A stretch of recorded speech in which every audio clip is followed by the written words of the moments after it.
আসসালামু আলাইকুম ওয়া রাহমাতুল্লাহি ওয়া বারাকাতুহু। আলহামদুলিল্লাহি রাব্বিল আলামিন ওয়াসসালাতু ওয়াসসালামু আলা আশরাফিল আমবিয়াই ওয়াল মুরসালিন নবিয়িনা মুহাম্মদ ওয়া আলা আলিহি ওয়া আসহাবিহি আজমাইন। আম্মা বা'দ। সম্মানিত শ্রোতা মণ্ডলী, সম্মানিত ছাত্র ভাইরা, আমি এখন ক্লাস 2 এর তাওহীদের ক্লাস আরম্ভ করছি। বিষয় হচ্ছে আসমানি কিতাবসমূহের প্রতি ঈমান। আসুন আমরা এ সম্পর্কে অবগত হই যে আসমানি কিতাবসমূহের প্রতি কিভাবে ঈমান আনব বা কিভাবে বিশ্বাস রাখব।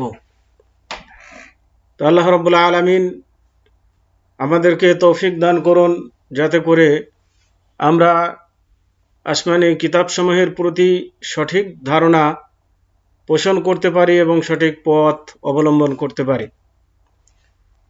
তো আসমানি কিতাবসমূহের প্রতি ঈমান বলতে আসমানি কিতাবসমূহের প্রতি এ দৃঢ় বিশ্বাস রাখা যে আল্লাহ তাআলা তার নবী ও রাসূলদের প্রতি অসংখ্য কিতাব অবতীর্ণ করেছেন, আর কোরআনের প্রতি এ বিশ্বাস রাখা যে কোরআন অবতীর্ণের মাধ্যমে পূর্বের সমস্ত কিতাবের হুকুমকে মানসুখ বা রহিত করে দিয়েছেন, আর আল্লাহ পাক কোরআনের পূর্বের সমস্ত আসমানি কিতাবের গুণাগুণ ও বৈশিষ্ট্য রেখেছেন। আল্লাহ পাক এই কিতাবের দ্বারা বাস্তবে কথা বলেছেন। বইয়ের এখানে কিতাবসমূহ দ্বারা উদ্দেশ্য হল আল্লাহ পাক যে সমস্ত কিতাব তার রাসূলদের প্রতি বিশ্ব মানবতার হিদায়াত ও রহমত স্বরূপ অবতীর্ণ করেছেন, যাতে তারা এর মাধ্যমে দুনিয়া ও আখিরাতের সফলতা অর্জন করতে পারে। তো এটা হচ্ছে আসমানি কিতাব বলতে সেই সমস্ত কিতাবগুলোকে বোঝানো হয়েছে যেগুলো আল্লাহ রাব্বুল আলামিন যুগে যুগে কালে কালে মানুষের হেদায়েতের জন্য নবী রাসূলদের কাছে প্রেরণ করেছেন। তা আসমানি কিতাব সমূহের প্রতি ঈমান আনার অধীনে 4টি বিষয় অন্তর্ভুক্ত। তার মানে আসমানি কিতাব সমূহের প্রতি বিশ্বাস তখনই মানুষের ঠিক হবে যখন এই 4টি জিনিস বিশ্বাস করবে আসমানি কিতাব সমূহ সম্পর্কে। 1 নম্বরে হচ্ছে আসমানি কিতাবসমূহের প্রতি এর দৃঢ় বিশ্বাস রাখা যে এগুলি সত্যি আল্লাহর কাছ থেকে অবতীর্ণ। তার মানে যত কিতাব এসেছে আল্লাহ রাব্বুল আলামিনের পক্ষ থেকে, এই কিতাবগুলোর প্রতি আস্থা রাখতে হবে যেগুলো আল্লাহর পক্ষ থেকেই অবতীর্ণ হয়েছে, এগুলা অন্য কারো রচিত কিতাব নয়। 2, উক্ত কিতাবসমূহের মধ্যে যে সমস্ত কিতাবের নাম আমরা জানতে পেরেছি তার প্রতি বিশ্বাস রাখা।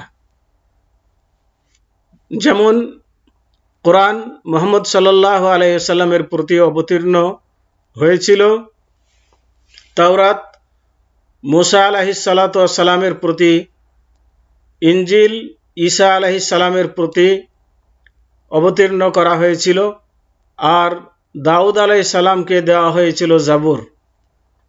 এবং যে সমস্ত কিতাবের নাম আমরা অবগত নই সেগুলির প্রতি মোটের ওপর সাধারণভাবে বিশ্বাস রাখব।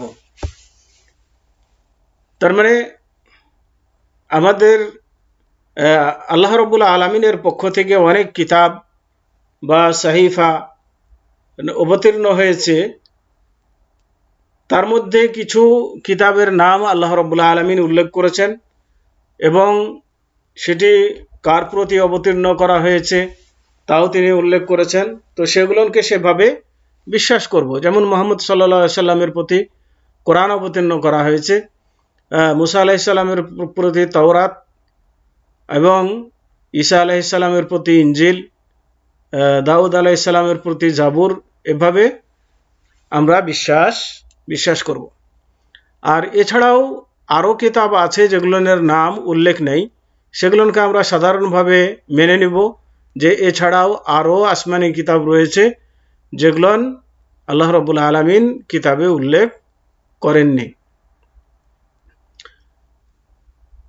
3 নম্বর হচ্ছে পূর্ববর্তী কিতাবসমূহে যে সমস্ত সত্য সংবাদ ও তথ্য বর্ণনা করা হয়েছে তা বিশ্বাস করা। যেমন কোরআন সম্পর্কে ওই সমস্ত কিতাবে যে সংবাদ ও তথ্য ছিল, যদি না কোনো পরিবর্তন ও বিকৃত না হয়ে থাকে তাতে বিশ্বাস করা। তার মানে আগের কিতাবে যে সমস্ত তথ্য দেওয়া হয়েছে, সত্য তথ্য, সে তথ্যগুলোকে বিশ্বাস করা। যেমন আগের কিতাবগুলোতে ভবিষ্যৎবাণী করা হয়েছে, সেগুলো সত্য হিসাবে বিশ্বাস করা।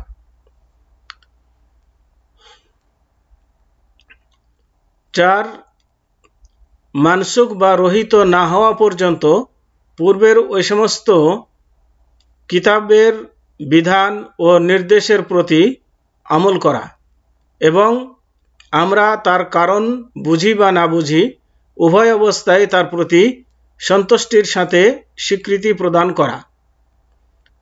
তার মানে আগের কিতাবে যে সমস্ত বিধান ছিল, সেই বিধানগুলো যদি কোরআন রহিত করে না দেয়, সেগুলোকে যদি সমর্থন করে, তাহলে সেগুলোকে বিশ্বাস করা এবং সেগুলোর প্রতি আমল করা, স্বীকৃতি দেওয়া।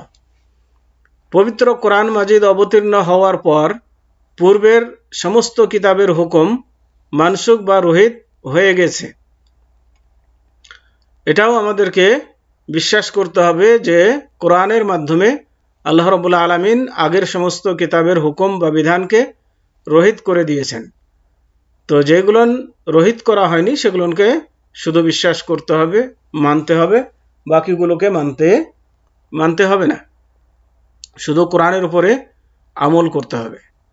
তো আল্লাহ পাক ইরশাদ করেন, ওয়া আনজালনা ইলাইকাল কিতাবা বিল হাক্কি মুসাদ্দিকাল লিমা বাইনা ইয়াদাইহি মিনাল কিতাবি ওয়া মুহাইমিনান আলাইহি ফাহকুম বাইনাহুম বিমা আনজালাল্লাহ ওয়া লা তাত্তাবি আহওয়াআহুম আম্মা জাআকা মিনাল হক।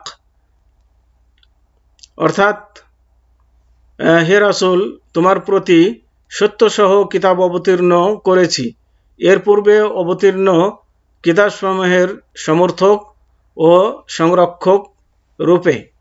সুতরাং আল্লাহ যা অবতীর্ণ করেছেন তদানুসারে তুমি তাদের বিচার নিষ্পত্তি করিও এবং যে সত্য তোমার নিকট এসেছে তা ত্যাগ করে তাদের খেয়াল খুশির অনুসরণ করিও না। সূরা আল মাইদা 48 নম্বর আয়াত। তার মানে আল্লাহ তাবারক ওয়া তাআলা এখানে রাসূলকে নির্দেশ দিলেন যে তোমার কাছে যে কিতাব অবতীর্ণ করা হয়েছে সেই কিতাব অনুযায়ী তুমি বিচার ফায়সালা করবে, তাদের খেয়াল খুশি মতো, মানে আগের লোকদের খেয়াল খুশি মোতাবেক তুমি বিচার ফায়সালা করবে না। তাহলে এর দ্বারাতে বোঝা গেল যে কোরআনের যে বিধান নাজিল করা হয়েছে সেই বিধান মানা বা বাস্তবায়ন করা, এটা হচ্ছে প্রযোজ্য। আগের কিতাব মানা বা বাস্তবায়ন করা প্রযোজ্য নয়, কেননা সেগুলো আল্লাহ রাব্বুল আলামিনের পক্ষ থেকেই এসেছিল এবং আল্লাহ রাব্বুল আলামিনই সেগুলোকে রহিত করেছেন। এবং আমাদের জন্য যেটি যুগ উপযোগী বা আমাদের জন্য যেটি যে বিধান প্রযোজ্য, এ ধরনেরই বিধান আল্লাহ রাব্বুল আলামিন নির্বাচন করেছেন। সেই হিসাবে আমাদেরকে এই বিধান মেনে চলতে হবে যা কোরআনে রয়েছে, যা মুহাম্মদ সাল্লাল্লাহু আলাইহি ওয়াসাল্লামের কাছে এসেছে। এবং এই দলিলের উপর ভিত্তি করে পূর্ববর্তী আসমানি কিতাবসমূহের কোনো বিধানাবলীর উপর আমল করা জায়েজ নেই। আগের কিতাবগুলোতে যে ধরনের যতই ভালো আমল থাকুক না কেন বা যতই ন্যায় বিচার থাকুক না কেন, সেগুলো বাস্তবায়ন করা বা মান্য করা এগুলো আমাদের জন্য জরুরি নয়, যেহেতু কোরআনের দ্বারাতে সেগুলোকে রহিত করে দেওয়া হয়েছে। কাজে সেগুলো মানতে হবে না। শুধুমাত্র যেগুলোকে কোরআন সমর্থন করেছে, সেগুলো কোরআন সমর্থন করার কারণে সেগুলো মানা যেতে পারে। তবে তার মধ্যে যা সত্য বলে প্রমাণিত এবং কোরআন দ্বারা অনুমোদিত তা ব্যতীত। এবার আসুন আসমানি কিতাবসমূহের প্রতি ঈমান আনার গৌরবময় ফলাফল কি, মানে আসমানি কিতাবের উপরে যদি আমরা ঈমান আনি তাহলে তার কি ফল পাব, এটা নিচে উল্লেখ করা হলো। 1, এ বিষয়ে অবগত হওয়া যে আল্লাহ পাক তার বান্দার প্রতি অনুগ্রহ করে প্রত্যেক জাতির নিকটে তাদের হিদায়াতের জন্য কিতাব অবতীর্ণ করেছেন।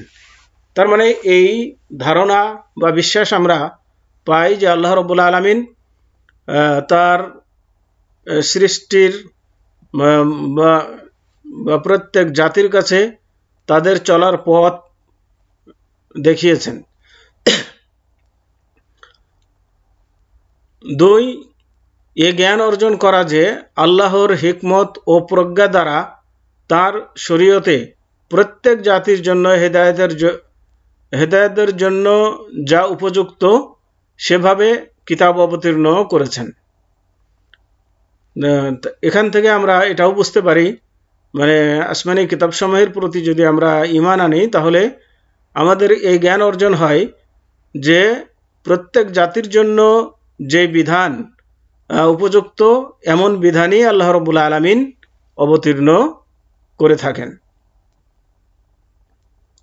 যেমন আল্লাহ পাক ইরশাদ করেন, লিকুল্লিন জাআলনা মিনকুম শিরআতাও ওয়া মিনহাজা, অর্থাৎ তোমাদের প্রত্যেকের জন্য আইন ও স্পষ্ট পথ নির্ধারণ করেছি। সূরা মাইদা 48 নম্বর আয়াত। 3, এর মধ্যে আল্লাহর নিয়ামতের শুকরিয়া জ্ঞাপন করা।